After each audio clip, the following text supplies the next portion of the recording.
જો આપણે મીડિયન હવે મિસિંગ ફ્રીક્વન્સીના આપણે સમ્સ જોયા, તેમાં મીનમાં મિસિંગ ફ્રીક્વન્સીના સમ્સ જોઈ લીધા, મોડમાં જોઈ લીધા. હવે આપણે છેલ્લું મીડિયનમાં જોવાનું છે. તો જો અહીંયા મીડિયન ગીવન છે. અહીંયા ધ મીડિયન ઇઝ, તમે જુઓ કે દેટ ઇઝ 28.5. ઓકે, અને જે ટોટલ નંબર ઓફ ફ્રીક્વન્સી છે તે પણ ગીવન છે, તે પણ જુઓ અહીંયા ટોટલ ફ્રીક્વન્સી 60. એટલે આ બે વાતો યાદ રાખવાની છે. મીડિયન ગીવન છે અને ટોટલ ફ્રીક્વન્સી આપણે 60 છે. હવે આપણે આ ટેબલ જે આપણે બનાવવાનો છે, જેમાં કોમ્યુલેટિવ ફ્રીક્વન્સી લખવાની છે. તો એ તમને આવડે જ છે કે કેવી રીતે લખવાની. જો તેમ છતાંય ભૂલી ગયા હોય તો, કે 5 છે તે એઝ ઇટ ઇઝ લખી દઉં. હું અહીંયા 5 લખી દીધું માન લો. ત્યાર પછી જે આ જે 5 છે તેનું એડિશન તમારે કરવાનું છે આ x સાથે, એટલે 5 + x અહીંયા આવશે આન્સર. x તો એડ નહીં થાય એટલે એને ખાલી આવી રીતે લખી રાખવાનું 5 + x. 5 + x પછી આપણે એનું એડિશન અહીંયા કરીશું. તો 5 + x છે તેમાં તમે આ 20 એડ કરશો તો 25 થઈ જશે. આ બેનું ટોટલ 25 થઈ જશે. એટલે હવે અહીં તમારે લખવાનું 25 + x આ રીતે. ત્યાર પછી આપણે આ 25 + xનું ટોટલ તમારે એડ કરવાનું 15માં. એટલે xને લખ્યા કરવાનો, જે નંબર્સ છે તેને તમારે એડ કરી દેવાના. 25 + x છે તેમાં 15 એડ થાય, મતલબ તો 25 ને 15 એડ કરી દેવાના. તો 25 ને 15 ને તમે એડ કરશો તો કેટલા આવશે? 40 આવશે. એટલે 40 + x. એટલે હું અહીંયા લખી દઉં છું 40 + x. ત્યાર પછી તમે આગળ હવે આ 40 છે તેને તમે એડ કરશો અહીંયા y સાથે. તો પછી y તો અલગથી ખાલી પ્લસ કરીને લખીને બતાવી દેવાનો. એટલે 40 + x + y. ઓકે, અને પછી અહીંયા તમારે એને 5 એડ કરશો તો 40 + 5 કરશો એટલે 45 + x + y. હવે જો આપણું બસ આ અહીંયા જે આવી ગયું ટોટલ તે આપણે યાદ રાખવાનું છે. એટલે તે આપણું n છે, n. અને યાદ રાખો કે n = 60 બી ગીવન છે. ઓકે, અહીંયા જો આ 60 બી ગીવન છે અહીંયા. તો n = 60 બી ગીવન છે અને આ બી આપણું n જ કહેવાય. એટલે આના = તમારે 60 લખી દેવાનું. એટલે તે આપણે કેલ્ક્યુલેશન જે હું તમને કરીને બતાવું છું થોડુંક ઉપરથી લઈ લો, ક્વેશ્ચનની જરૂર નથી હમણાં. તો અહીંયા તમારે પછી લખી દેવાનું હવે કે જે 45 છે, 45 + x + y = 60. ઓકે, હવે આ 45 આ બાજુ આવી જશે તો તમારો આન્સર આવશે x + y = 60 - 45.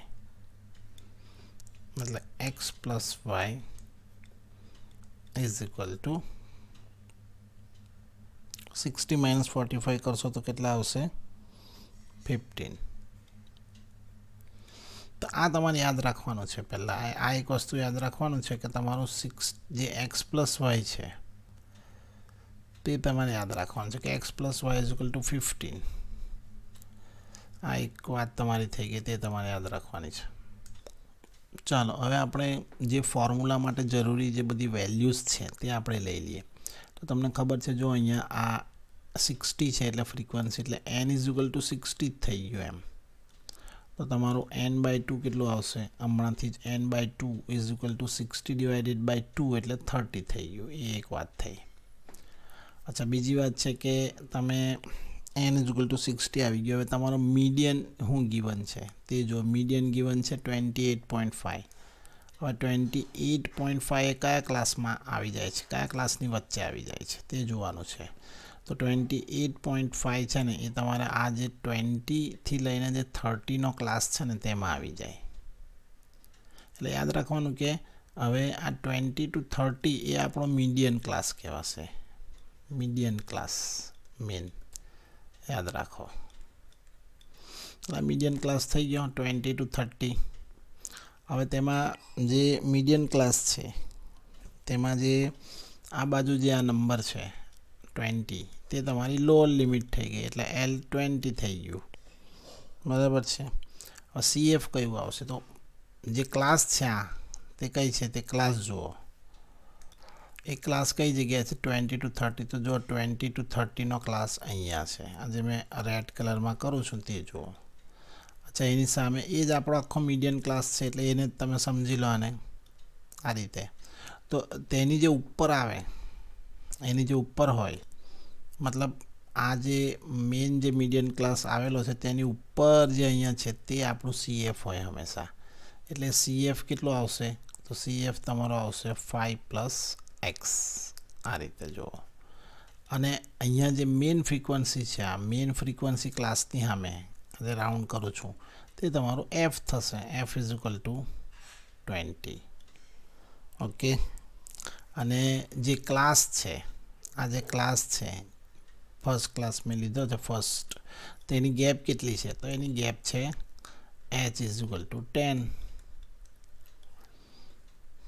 એટલે આ આપણે શું કર્યું? ફોર્મ્યુલા માટે જે જરૂરી વેલ્યુઝ છે તે આપણે લઈ લીધી. તો જો આપણને ફોર્મ્યુલામાં જોઈએ છે n/2, તો તે આવી ગયું 30. ઓકે. પછી આપણને ફોર્મ્યુલામાં હાઇટ જોઈએ છે તો હાઇટ 10 આવી ગયું જો. ઓકે. ત્યાર પછી આપણને લોઅર લિમિટ જોઈએ છે તો તમને લોઅર લિમિટમાં લઈ ગઈ. આ કેવી રીતે બધું ફાઇન્ડ કરવાનું છે તે તમને બતાવું છું. અને આ CF છે તે તમારું 5 + x આવી ગયું, કેમ કે એ મેઇન ક્લાસની ઉપરની ફ્રીક્વન્સી કોમ્યુનેટિવ ફ્રીક્વન્સી લેવાની છે. અને F = 20 આવી ગયું જો આ તમારું. બરાબર છે. આટલી વસ્તુ આપણે ફોર્મ્યુલાઝની અંદર આપણને જોઈએ છે. તો હવે આપણે નેક્સ્ટ સ્ટેપમાં ફોર્મ્યુલા એપ્લાય કરીને મીડિયનની જે વેલ્યુ છે તે એપ્લાય કરીને x અને yની વેલ્યુ ફાઇન્ડ કરીશું. જો મેં ફોર્મ્યુલા એપ્લાય કરી દીધો છે, અહીંયા ફોર્મ્યુલા લખી દીધો છે. હવે તમને મીડિયન ખબર છે કે 28.5 છે, એટલે હું મીડિયનની જગ્યાએ લખું છું આ બાજુ 28.5. ઓકે. = લોઅર લિમિટ બી તમને ખબર છે કે લોઅર લિમિટ 20 છે, એટલે હું એની જગ્યા પર લખું છું 20.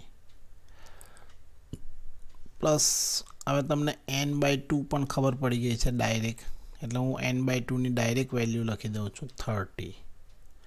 માઇનસ હવે જો આજે તમે આજે આ CFની જે આપણે વેલ્યુ ફાઇન્ડ કરવાની, જે CFની વેલ્યુ એપ્લાય કરવાની છે તે 5 + x છે આ. ઓકે. અહીંયા જો આ 5 + x, એટલા માટે તમારે એને બ્રેકેટમાં લખવી પડશે. તો 5 + x બ્રેકેટ ઓવર. હા, તમારે ધ્યાન રાખવું પડશે. અને Fની વેલ્યુ કેટલી છે? તો Fની અપોનમાં 20 છે. અને હાઇટ કેટલી છે? તો h એ આપણી 10 છે, એટલે મેં લખી દીધું આ રીતે. ઓકે. હવે આપણે નેક્સ્ટ સ્ટેપમાં શું કરીશું? નેક્સ્ટ સ્ટેપમાં આ જે 20 છે તેનું હું આ સાઈડ લઈ આવું છું, એટલે એ બાજુ જઈને એ માઇનસ થઈ જશે. ઓકે. અને અહીંયા કેન્સલેશન પણ કરી નાખું છું સાથે સાથે. આ 10 × 2 = 20 એમ કરીને કેન્સલેશન બી થઈ ગયું. આ તો આ જે 28.5 છે ને 20 આ બાજુ આવશે એટલે માઇનસ થશે. અને જે આ 30 છે તે જ હું લખું છું 30 - બ્રેકેટ ઓપન કરું છું એટલે -5 - x. બ્રેકેટ ઓપન કર્યું એટલે બંને માઇનસ થઈ ગયા. અપોનમાં હવે 2 કેન્સલેશન થઈને આવેલું છે એટલે 2. ઓકે. હવે તમે આ 28.5 - 20 કરશો તો તમારો આન્સર આવશે 8.5. ઓકે. અને આ જે 30 છે તેમાંથી તમે આ 5 ને તમારે માઇનસ કરી દેવા જોઈએ, તો તે તમારો આન્સર થઈ જશે 25 - x / 2. હવે તમે જો આ જે 2 છે ને તેનો ક્રોસ મલ્ટીપ્લાયમાં અહીંયા ઉપર 8.5 સાથે મલ્ટીપ્લાય કરું છું, એટલે 8.5 × 2 = 25 - x. અને 8.5 ને જો તમે 2 થી મલ્ટીપ્લાય કરશો તો કેટલા આવશે? તો એ આવશે તમારું 17 આવશે, એટલે 17 = 25 - x. હવે જે x ને છે ને, આ જે x તેને હું અહીંયા આ સાઈડ પર લઈ જઈશ. ઓકે. એટલે કે લેફ્ટ સાઈડ પર, અને 17 ને રાઈટ સાઈડ પર લાવીશ. એટલે હું અહીંયા થોડી જગ્યા છે ત્યાં લખું છું. જો એટલે આ બાજુ એક્સ આવી જશે અને 25 માઇનસ થઈ જશે 17 અને 25 માઇનસ તમે 17 કરશો એટલે તમારો આન્સર આવશે 8. એટલે તમારો જે એક્સ છે તે કેટલો આવી ગયો 8. આ તમારું કેલ્ક્યુલેશન થઈ ગયું. જો મેં એકદમ ફોર્મ્યુલામાં બધી જ વેલ્યુઝ એપ્લાય કરીને એક્સની વેલ્યુ તમને લાવી આપેલી છે. જરા ધ્યાનથી જોઈ લો.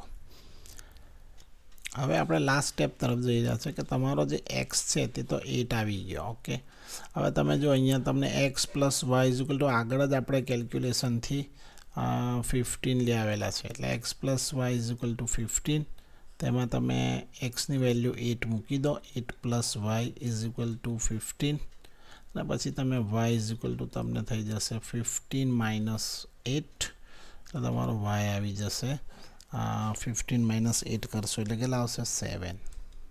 તો આ રીતે તમારી એક્સની વેલ્યુ 8 અને તમારી વાયની વેલ્યુ 7 આવી ગઈ છે. તો આ તમારો સમ થઈ ગયો મીડિયનની જે ફ્રીક્વન્સી ફાઇન્ડ કરવાનો પણ. ઓકે,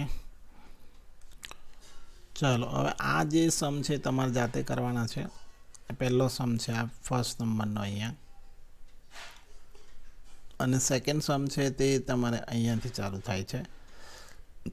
આ બે સમ તમારે જાતે કરવાના છે. હું તમને આન્સર બી કહી દઉં છું જેથી કરીને તમને કન્ફર્મ કરતાં ખબર પડી જાય. અહીંયા જે એક્સ આપેલો છે, આ જે એક્સ, તેની વેલ્યુ તમારી આવશે 9 અને આ જે વાય આપેલો છે તેની વેલ્યુ તમારી આવશે 15.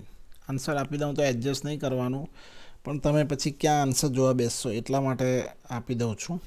એક્સ અહીંયા જે છે આ સેકન્ડમાં તે તમારો આન્સર આવશે 34 અને અહીંયા જે વાય છે તે તમારો આન્સર આવશે 46. ચાલો, એટલે આ બે સમની પ્રેક્ટિસ તમારી જાતે કરી લો.